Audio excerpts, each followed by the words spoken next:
கடந்த 2 நாட்களுக்கு முன்பு தமிழகமே திரும்பி பார்க்கும் அளவுக்கு கிட்டத்தட்ட 18 கிலோமீட்டர் நடந்து வந்து அறவழியிலே ஒரு பெரிய போராட்டத்தை நடத்த கொடுத்திருக்கிறார்கள்.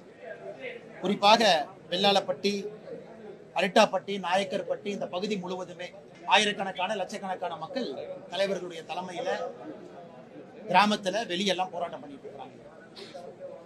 இது குறிப்பாக இந்த பகுதியில மத்திய அரசு நடத்தி இருக்கக்கூடிய கிரிட்டிக்கல் மினரல் ஆக்ஷன் டிரான்ச் 4 அதுல இந்த பகுதியினுடைய நிலப்பரப்பு கிட்டத்தட்ட 4979 ஏக்கர், 20 ஸ்கொயர் கிலோமீட்டர், 4979 ஏக்கர். இங்கே டங்ஸ்டன் அந்த மைனிங்காக அந்த டெண்டர் ப்ராசஸ் எல்லாம் முடிந்து ஹிந்துஸ்தான் ஜிங்க் நிறுவனத்திற்கு அது அலோகேட் ஆயிருக்கு.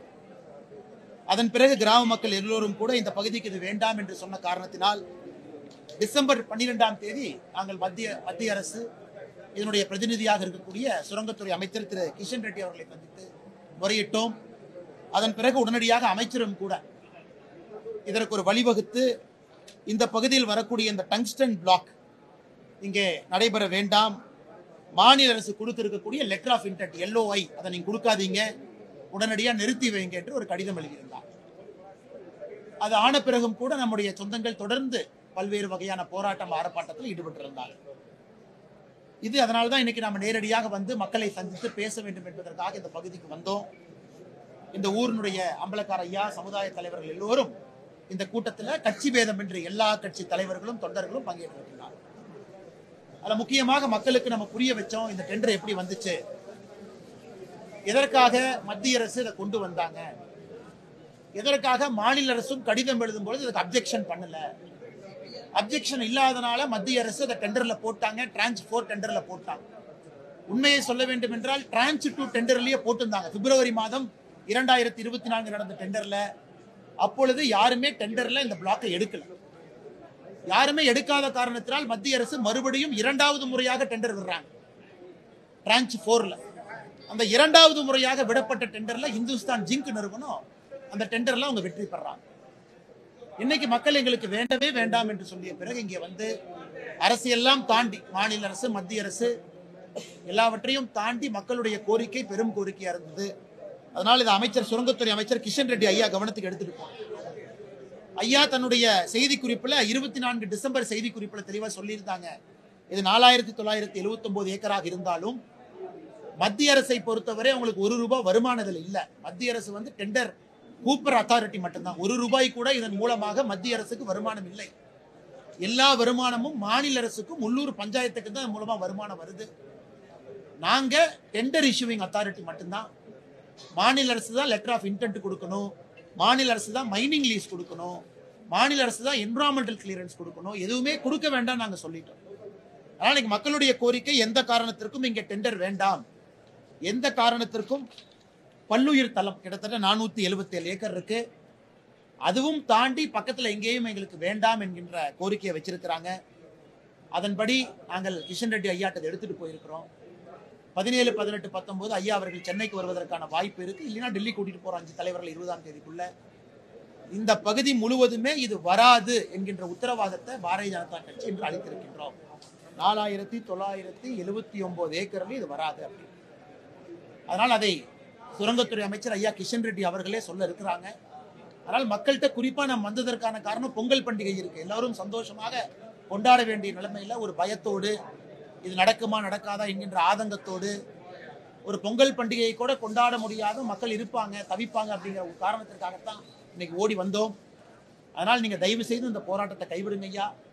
17, 18, 19 ஐயா சென்னை வருவாங்க. இல்லை 20ஆம் தேதிக்குள்ள நாங்க டெல்லிக்கு 5 தலைவர்களை கூட்டிட்டு போய் அமைச்சரை பார்த்து அமைச்சர் வாயிலே இந்த அறிவிப்பு வரும். முழுமையாக இந்த ஊர் முழுவதும் 4979 ஏக்கருக்கு வராது என்கின்ற உத்தரவாதத்தை அளித்திருக்கின்றோம். மக்களும் அன்போடு கலந்து சென்றிருக்கின்றார்கள். ஆனால் எங்களுக்கும் நிகழ்ச்சி அறப்போராட்டத்தில் ஒரு மக்கள் தங்களுடைய நியாயமான கோரிக்கையை முன்னிறுத்தி போராட்டம் செஞ்சிருக்கிறாங்க. அது தமிழகத்தில் நாம் எல்லோரும் ஒரு பாடம் கற்றுக்கொள்ள வேண்டியது. அதே நேரத்தில் மாநில அரசுக்கு நான் 2 கோரிக்கையும் இந்த நேரத்தில் வைக்கிறேன். அண்ணன் மூர்த்தி அவங்க அமைச்சரெல்லாம் இருக்கிறாங்க. அவங்களுக்கு என்னுடைய கோரிக்கை, பொதுமக்களின் மீது போடப்பட்ட வழக்கை உடனடியாக மாநில அரசுனால வாபஸ் வாங்க முடியும். ஏன்னா அமைதியான முறையில் ஒரு பைசா பொது சொத்துக்கு சேதாரம் ஏற்படுத்தலை, யாரையும் எந்த போலீஸ்காரங்கிட்ட சண்டை கூட போடல. அவங்க மதுரைக்குள்ள வரணும், ஹெட் போஸ்ட் ஆஃபீஸ் முன்னாடி வரணும், நாங்க பேசிட்டு போயிடறோம் அப்படின்னு அறப்போராட்டம் தான். பொதுமக்களுக்கு அசௌரியம் ஏற்பட்டிருந்தாலும் கூட ஜனநாயகத்துல போராட்டம் நடத்துவதற்கும் அனுமதி இருக்கு.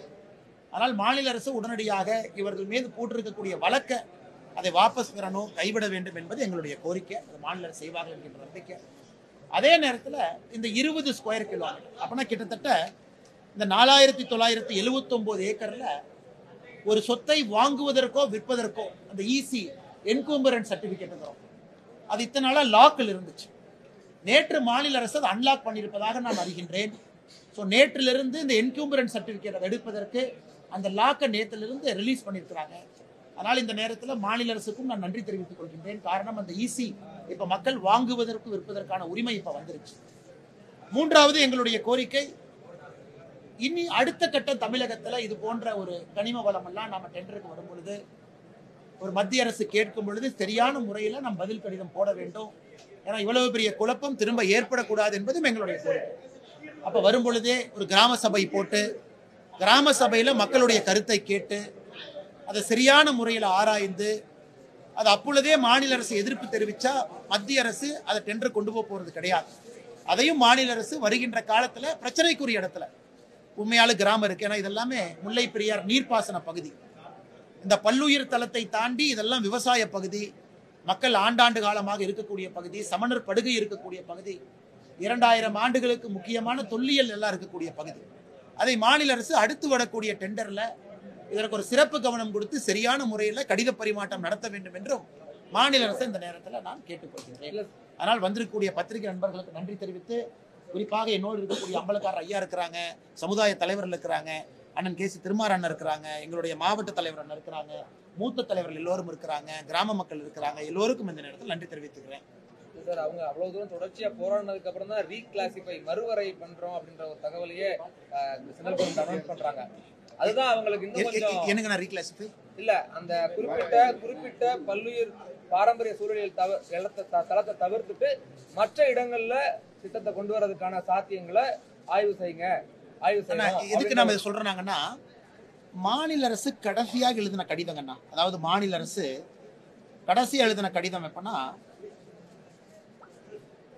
8 பிப்ரவரி 2024 கடிதத்துல மாநில அரசு என்ன பதில் சொல்றாங்கன்னா, இந்த 477 ஏக்கர் மட்டும் பல்லுயிர் தளம், மிச்சதெல்லாம் பல்லுயிர் தளம் கிடையாதுன்னு மாநில அரசு இந்த டங்ஸ்டன் மைனிங்க்கு அப்ஜெக்ஷன் பண்ணல. அதான் கன்ஃபியூஷனுக்கு காரணம். இன்னைக்கும் மத்திய அரசை பொறுத்தவரை மாநில அரசுடைய கடிதத்தை வச்சுதான் அவங்க பதில் சொல்ல முடியும். ஏன்னா மாநில அரசு அதன் பிறகு சட்டப்பேரவையில் தீர்மானம் போட்டிருக்காங்க, முதலமைச்சர் ஐயா பேசியிருக்கிறாங்க, லோக்கல் எம்எல்ஏ அமைச்சர்லாம் பேசியிருக்கிறாங்க.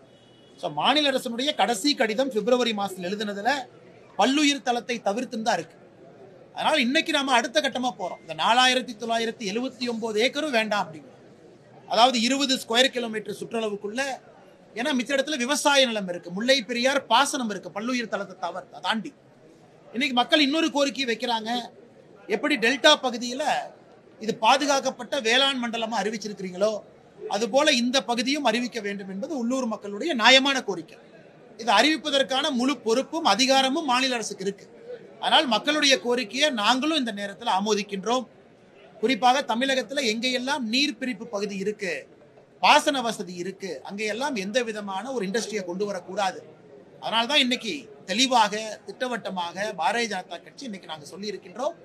அமைச்சர் இங்கே வரும் பொழுது பொங்கல் முடித்து தமிழகத்திற்கு வர்றாங்க, அன்னைக்கு அமைச்சரே சொல்லுவாங்க. ஏன்னா இது பல்லுயிர் தளத்தை தாண்டி நீங்க பார்க்கணும். பல்லுயிர் தளம்ங்கிறது ஒரு முக்கியம், 2000 ஆண்டு பழம். அதை தாண்டி நீர்ப்பாசன பகுதி, மக்கள் ஆண்டாண்டு காலமாக இங்கே வசிக்கின்றார்கள். இது ஒரு பொட்டல் காடு கிடையாது, இது ஒரு சாதாரண நீர் பாசன வசதி இல்லாம ஒரு கருங்காடு மாதிரி கிடையாதுங்க. அதனால் நியாயமான கோரிக்கையை நாங்கள் கூட நிற்கிறோம். அவர்கள் என்ன கேட்டிருக்காங்களோ நாங்கள் செய்து கொடுக்குறோம். அது 17, 18, 19 அமைச்சர் வரும் பொழுது, அமைச்சர் ஒரு வேளை வரலைன்னா 20ஆம் தேதிக்குள்ள எங்களோட டெல்லிக்கு வருவாங்க. அமைச்சர் மூலமாகவே அதற்கு தீர்வு கிடைக்கும். பட் இந்த இன்ஃபர்மேஷன்லாம் உங்களுக்கு தெரியும்ல சார், இது வந்து ஜியாலஜிக்கல் சர்வேலயே இந்த இடம் பயோடைவர்சிட்டி சைட் அப்படிங்கிற இன்ஃபர்மேஷன் தெரிஞ்சுதானே டெண்டரை வந்து ஜியாலஜிக்கல் சர்வேயை பொறுத்த வரைக்கும் ஜியாலஜிக்கல் சர்வேயை பொறுத்த வரைக்கும் நல்லா பாருங்கன்னா, நான் உங்களுக்கு ஆங்கிலத்தில் படிக்கிறேன். ஜியாலஜிக்கல் மெமரண்டம் சப்மிட் பண்ணது மாநில அரசு 14 September 2021 geological survey of India geological memorandum submit பண்றாங்க. 14 செப்டம்பர் 2021 அந்த மெமரண்டம் எதை கவர் பண்றாங்கன்னா, மேலூர் முத்துவேல்பட்டு ஏரியாவை கவர் பண்ணி இந்த முழு ஏரியால டங்ஸ்டன் இருக்கு, சில இடத்துல இருக்கலாம், சில இடத்துல இல்லாம இருக்கலாம், இதான் பிளாக் அப்படின்னு. அந்த ஜியாலஜிக்கல் மெமரண்டம் அந்த ரிப்போர்ட்டை கையில வச்சுக்கிட்டு தான் மாநில அரசு பதில் சொல்றாங்க. எப்ப பதில் சொல்றாங்கன்னா, பிப்ரவரி 8, 2024. அந்த ஏன்னா 2023 ஆகஸ்ட் மாசத்துக்கு முன்னாடி டங்ஸ்டன் போன்ற கனிமத்தை ஆக்ஷன் விடுறதுக்கான முழு அதிகாரம் மாநில அரசு கையில் இருக்கு. அதை மத்திய அரசு எப்ப திருத்தம் பண்றாங்கன்னா 17 ஆகஸ்ட் 2023. அதற்கு முன்னாடி வந்த ரிப்போர்ட் மாநில அரசு கையில தான் இருக்கு. அந்த ரிப்போர்ட் இருந்தும் மாநில அரசு கடிதம் எழுதியிருக்கிறாங்க. அதனால இந்த நேரத்தில் நான் அரசியல் பேச விரும்பல. ஏன்னா நம்ம ஊர் கோயில்ல இருக்கிறோம், எல்லா ஐயா இருக்கிறாங்க, எல்லா கட்சி நண்பர்களும் ஒட்டுமொத்தமா இருக்கிறாங்க. இது மாநில அரசு மத்திய அரசு என்கின்ற வார்த்தையை பேசுறேன். நமக்கு தீர்வு வேண்டும், தீர்வை நோக்கி நாம் பயணம் செய்தோம். வந்ததுக்கு நன்றிங்க. பெரியார் அண்ணா, எங்க கோயில்ல வேண்டாங்கண்ணே. நன்றி அண்ணா.